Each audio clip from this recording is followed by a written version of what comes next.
You're constantly just wearing like rain boots. My mom had this amazing granola recipe. I sold them. The company wildly over caffeinated for those Right. few years. His name is Russ.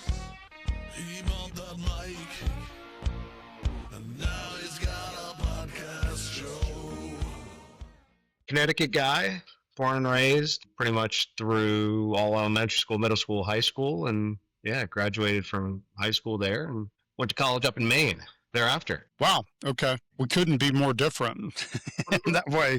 Maine is, I've been to 38 states, and Maine is a place I've never visited. So That's got it's me on on my the list. list. Just go when Yeah. it's nice. Don't go when it's shitty. There's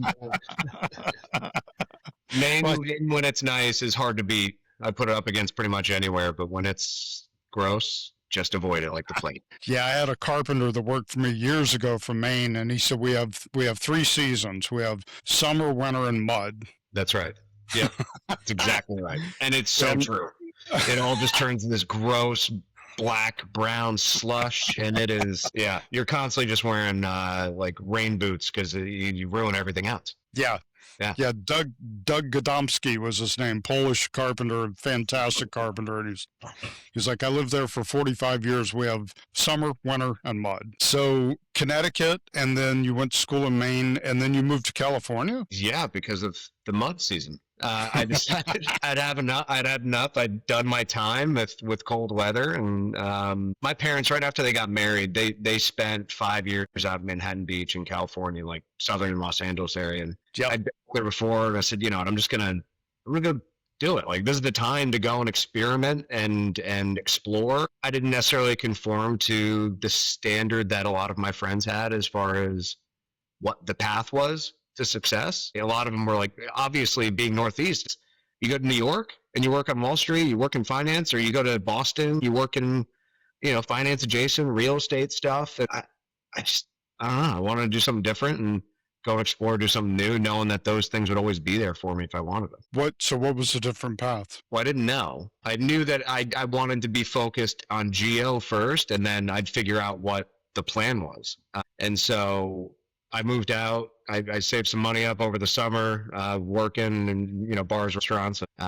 Drove out west. Funny enough, like just total coincidence and happenstance that my family ended up moving out to California within the same 45-day stretch that I got out there.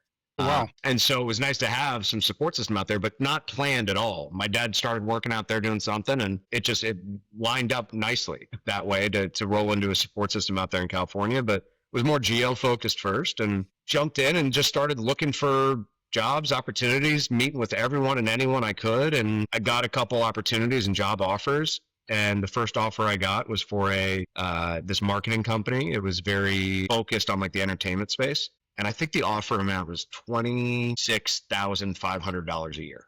Living in Los Angeles, nonetheless. I was like, what is That's yeah. I mean, yes, it's wild. And so I took a look at that offer. I was like, I know I could go out and figure out how to make $26,500 on my own terms, not Right. working for someone like that. And so the weird little thing I got into is my mom had this amazing granola recipe, right? It's something she had always made all of our lives. It's something she gave it as presents to everyone. Everyone loved it. It was like, let's make a go at it. And so I started a granola company, just shelling out granola, selling it through all the local, farmers markets, all the local produce, and just small specialty grocery stores in Los Angeles, and built that up over 3 years or so. I think at the peak, we're in like 50 locations throughout LA, and was making some money. I was paying myself every month. I was paying my rent, coaching some sports and lacrosse on the side, and was going well. And eventually got to the point where I'd kind of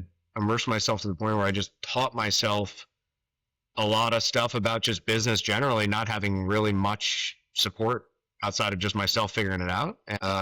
Got to the point where I realized I need to align myself with folks that I can learn from, not just figure it out by myself. Got to that Right. point, made the decision that I was going to try to find a way out of it, and was actually able to sell the company to a group that was co-packing for us, someone that was producing the actual product. So I sold them the company, was able to make a little bit of money, walk away, and figure out what was next. So weird little entrepreneurial entry point into a So give me professional give working me career. an example of who you would align with to make that happen. Yeah, I mean, at that point, it was really just wanting to be around other people in a working situation. It wasn't even Yeah. necessarily specifically focused at something. I knew that from the whole experience that running everything from product development to marketing to packaging to shipping, logistics to sales. Like sales was a thing that I gravitated into. Like that was something that I was always passionate about, of going and chatting with customers, chatting and trying to get our product on new shelves. And so knowing I was going to gravitate towards sales was always something that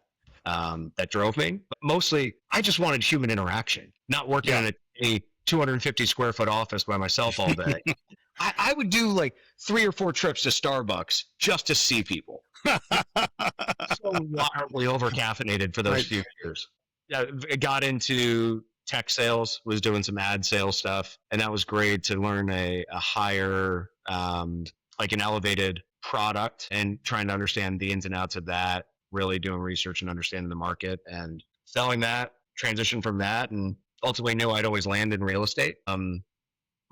My pops was in real estate and did some development stuff over his career. I always knew that's where I'd end up in one way, shape, or form, and how that came to be. I wasn't exactly So sure. you sold the granola company. Correct. Okay. Yeah. And then got more into real estate after that? Yeah, it was this tech sales for a while, some kind of Okay. ad sales stuff, and it was a startup, right? Which most tech startups don't make it, and that one didn't, and transitioned out of that, and really started to then bend the ears of the people who have found success in life, and understanding real estate was the ultimate goal. Asking 2 separate people that I really respected, both very successful in their own right, did completely different things in the world of real estate. Asking them like, where, if you were to start over, where would you start getting into real estate? And they both completely independently told me that start from the financing side. When you're on Yep. the financing side, it's typically the most complicated component of any real estate transaction. Right. And having exposure to the financing side, you see everything else as it works through the system. You pretty much see all the other pieces work themselves out. And so you get exposure to a lot of different things. You can learn a lot from that side of it. And then you can transition to any part of the business. And here I am, 14 years later, still doing the same thing in the same industry, same space, because I love it. Yeah. Yeah.